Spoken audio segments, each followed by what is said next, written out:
दोस्तों, इस चैनल पर आपको हर तरह की डरावनी कहानियाँ सुनने को मिलेगी। अगर आप ऐसी ही डरावनी कहानियाँ सुनना पसंद करते हैं तो इस चैनल को सब्सक्राइब करना ना भूलें। हमारी आज की कहानी कर्ण पिशाचिनी, लालच, सिद्धि और मौत का खेल। सबसे पहले उसने विनती की कि अपनी नुकीली नाखूनों से फोड़ डाली। विनीत दर्द से चीख पड़ा। फिर कर्ण पिशाचिनी ने विनीत की जीभ को अपने दांतों से पकड़कर बाहर खींचा और खा गई। विनीत अब अधमरा हो गया था। उसमें मुश्किल से ही सांस बची होगी। फिर कर्ण पिशाचिनी ने उसकी छाती अपने तेज नाखूनों से फाड़ डाली और मुंह लगाकर खून पीने लगी। तो दोस्तों, चलते हैं अब कहानी की ओर। बात राजस्थान के एक जिले अलवर की है, जहां एक बड़े कॉलेज में पढ़ने वाले 3 दोस्त थे, जिनका नाम कपिल, विनीत और दक्ष थे। तीनों में बहुत अच्छी बनती थी, मगर दक्ष अपने दोस्तों से मन ही मन में काफ़ी जलता था, क्योंकि कपिल और विनीत बहुत ज़्यादा पैसे वाले थे और दक्ष गरीब परिवार का था। दक्ष हमेशा पैसे वाला बनकर अपने दोस्तों के जैसे शौक और अय्याशी करना चाहता था, इसलिए वो जल्दी पैसा कमाने के अच्छे और बुरे सभी तरह के रास्ते ढूंढता रहता था। फिर कहीं से एक दिन उसके हाथ में एक किताब लग गई। इस किताब के जरिए कुछ ही दिनों में जल्दी कामयाबी, पैसा और नाम कमाया जा सकता था। कुछ ही दिनों में यह सब पाया जा सकता था। इस किताब में कर्ण पिशाचिनी को सिद्ध करने और उससे अपनी सभी इच्छाओं को पूरा कराने की विधि विस्तार से लिखी थी। बस फिर क्या था, दक्ष ने वो किताब के अनुसार सभी विधि विधान से अपनी पूरी दुनिया से नाता तोड़कर कर्ण पिशाचिनी को सिद्ध में लगा दिया। इसी दौरान दक्ष को काफ़ी तकलीफ उठानी पड़ी। बड़ी बड़ी विपदा उसके सामने आई और हर तरह से खौफनाक मंजर से उसको गुजरना पड़ा। मगर दक्ष में पैसे की भूख इतनी थी कि वो यह मुश्किलों पार करके आखिरकार कर्ण पिशाचिनी को सिद्ध करने में सफल रहा। दक्ष ने कर्ण पिशाचिनी को प्रेमिका के रूप में स्थान देने का वचन दिया और कहा कि मुझे बहुत सारा पैसा, बड़ा घर, बड़ी गाड़ी चाहिए। इसके बदले जो तुम्हें चाहिए मैं सब दूंगा। कर्ण पिशाचिनी ने कहा कि दक्ष, ये सब बहुत जल्द तुम्हारे पास होगा, बस तुम्हें अपना वचन नहीं भूलना होगा, क्योंकि अक्सर ही लोग अपना वचन तोड़ देते हैं और मुझे उन्हें मारना पड़ता है। दक्ष ने कहा कि ऐसा कभी नहीं होगा। फिर कर्ण पिशाचिनी गायब हो गई। अब दक्ष रोज जुआ और सट्टा खेलने लगा और रोज ही वो बहुत सारा पैसा जीतने लगा, क्योंकि कर्ण पिशाचिनी अब उसके साथ थी और वो दक्ष को आने वाली समय की जानकारी पहले से ही दे देती थी, जिससे दक्ष हर बार पैसे कमाने में सफल रहता और ऐसे करते हुए वो काफ़ी लोगों की नज़र में भी आ गया था। दक्ष ने कुछ ही दिनों में बहुत सारा पैसा कमा लिया, बड़ी गाड़ी ले ली और एक आलीशान घर भी अपने परिवार के लिए बना दिया और साथ साथ कर्ण पिशाचिनी को जो स्थान दिया था और जो प्रेमिका का रिश्ता उसके साथ था, वो उसको भी अभी तक ठीक से निभा रहा था। उसके दोनों दोस्त उसके बारे में ही उससे पीछे बात करते रहते थे और कहते थे कि कल तक ये गाड़ी हमसे मांगता था, इसकी जेब खाली रहती थी और इसके इतने फटे हाल थे कि लेकिन समझ नहीं आ रहा है कैसे इसको इतने पैसे कमाने का तरीका मिल गया। ये सब सामान्य तो नहीं है, कुछ तो गड़बड़ है, पक्का है। दोनों ने सोचा कि हम इसका पीछा करके इस पर नजर रखकर इसके पैसे कमाने का राज जान लेते हैं। कपिल और विनीत अब दक्ष का पीछा करने लगे। वो जहाँ भी जाता दोनों उसके पीछे साए की तरह लगे रहते। फिर जैसे ही अंधेरा होता तो दोनों ने देखा कि एक सुंदर और पतली सी लड़की दक्ष से मिलने एक सुनसान जंगल जैसी जगह पर आई। दोनों कहीं अंदर घने जंगल में चले गए और कपिल और विनीत दोनों को ही दिखना बंद हो गया। काफी देर इंतजार करने के बाद भी जब दोनों नहीं मिले तो कपिल और विनीत घर के लिए निकल गए और कल फिर दक्ष का पीछा करने का कहकर दोनों अपने अपने घर आ गए। अगले दिन दोनों ने सोचा कि दक्ष को शराब पिलाकर उससे सब उगलवा लेते हैं। फिर क्या था, दोनों दक्ष को लेकर शराब पीने चले गए। विनीत के पुराने घर में बैठकर तीनों शराब पीने लगे। कपिल और विनीत ने शराब काफी कम पी और दक्ष को ज्यादा पिला दी, जिससे दक्ष अपने होश खो बैठा।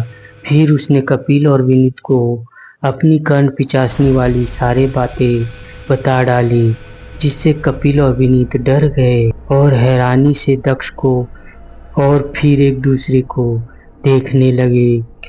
कुछ देर बाद दक्ष ने बोला, मुझे अपनी प्रेमिका के पास जाना है, इसलिए अब मैं यहाँ से जा रहा हूँ, नहीं तो वो बहुत गुस्सा हो जाएगी। और दक्ष वहाँ से निकल गया। कपिल और विनीत को अब भी अपने कानों पर यकीन नहीं हो रहा था कि ये कैसे हो सकता है, और ऐसा तो हमने बस आज तक सुना था। काफी सोचने और बातचीत के बाद दोनों ने अब कर्ण पिचासनी को दक्ष से छीनकर अपने वश में करके और उससे फायदा उठाने की ठान ली। फिर कपिल ने कहा कि मैं एक शमशान वाले तांत्रिक को जानता हूँ जो पैसे लेकर ऐसा काम कर सकता है।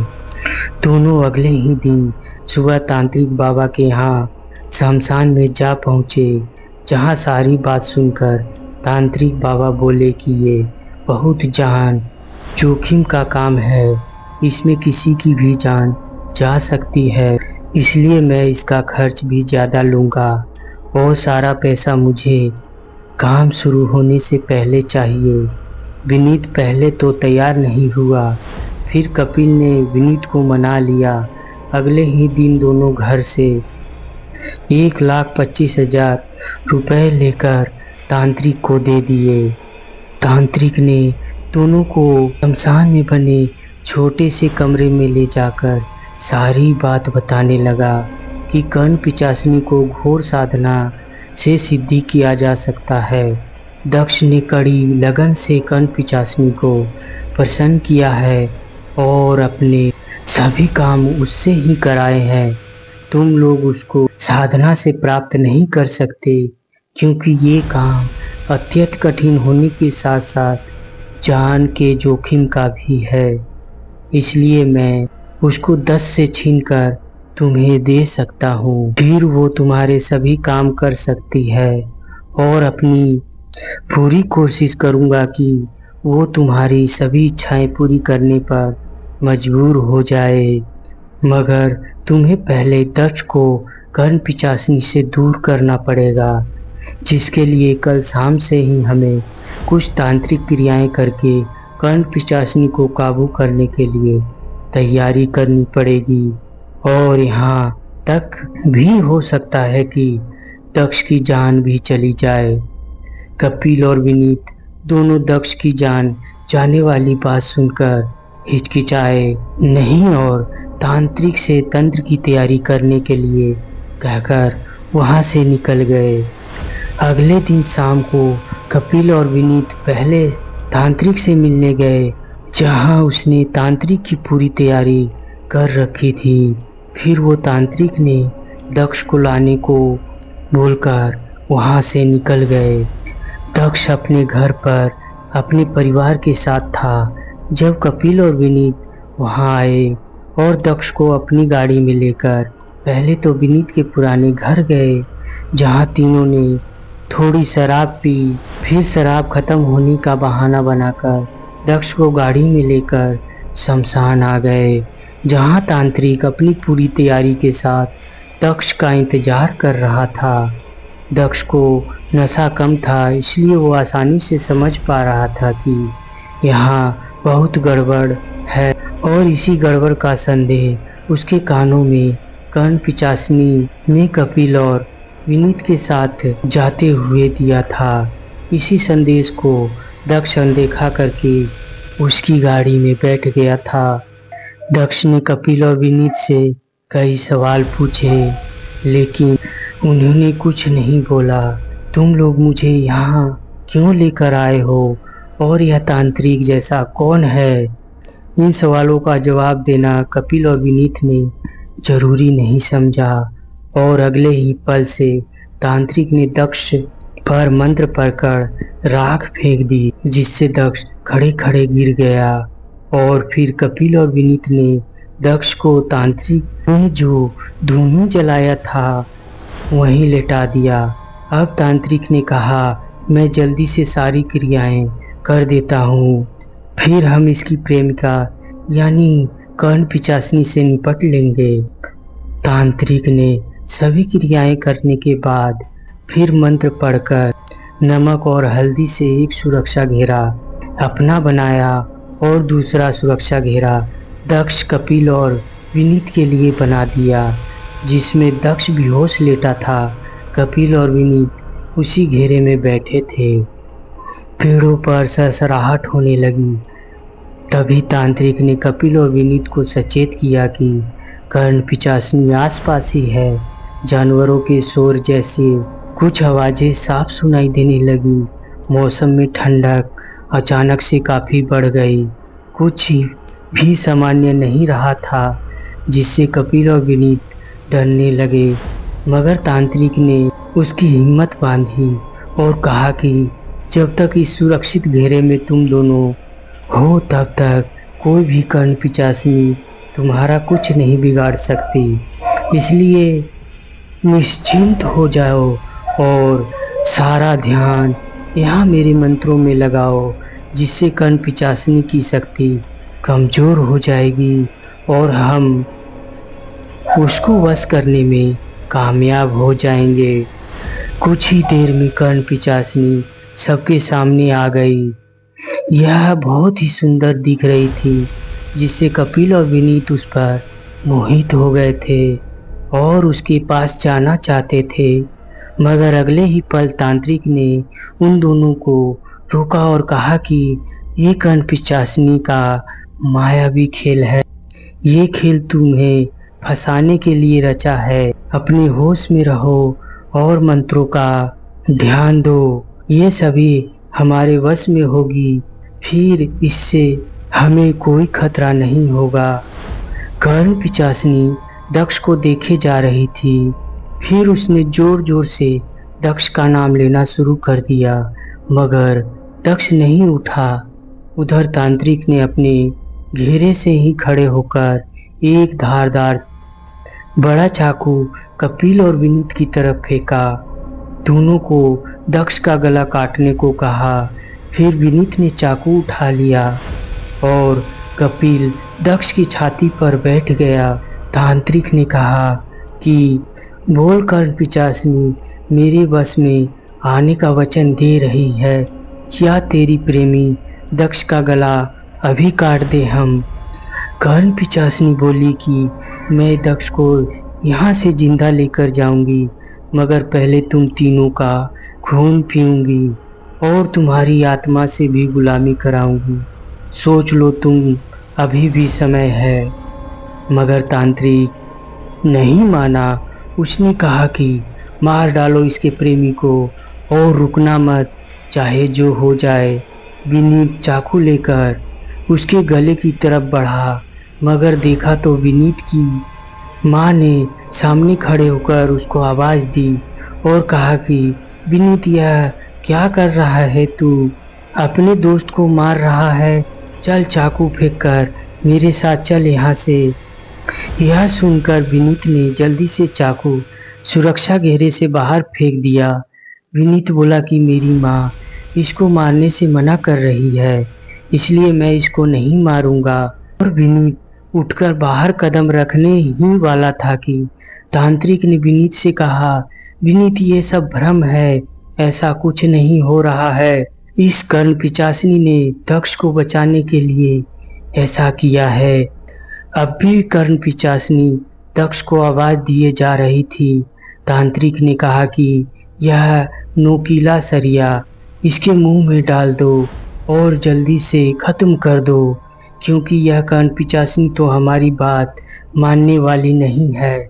ऐसा कहकर तांत्रिक ने एक सरिया कपिल की तरफ सुरक्षा घेरे के अंदर फेंक दिया, जिससे कपिल उठा लिया और दक्ष की छाती पर फिर से बैठ गया।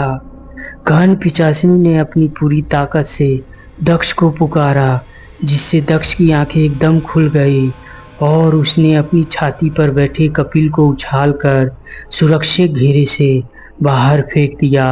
कर्ण पिचासिनी ने अब अपना खूंखार रूप धारण कर लिया, जिसमें उसने लंबे दांत, नुकीले नाखून, विरोली डरावनी आंखें, खुले और लंबे 6-7 फुट के काले खुले बाल और खौफनाक और हैवान बना रहे थे।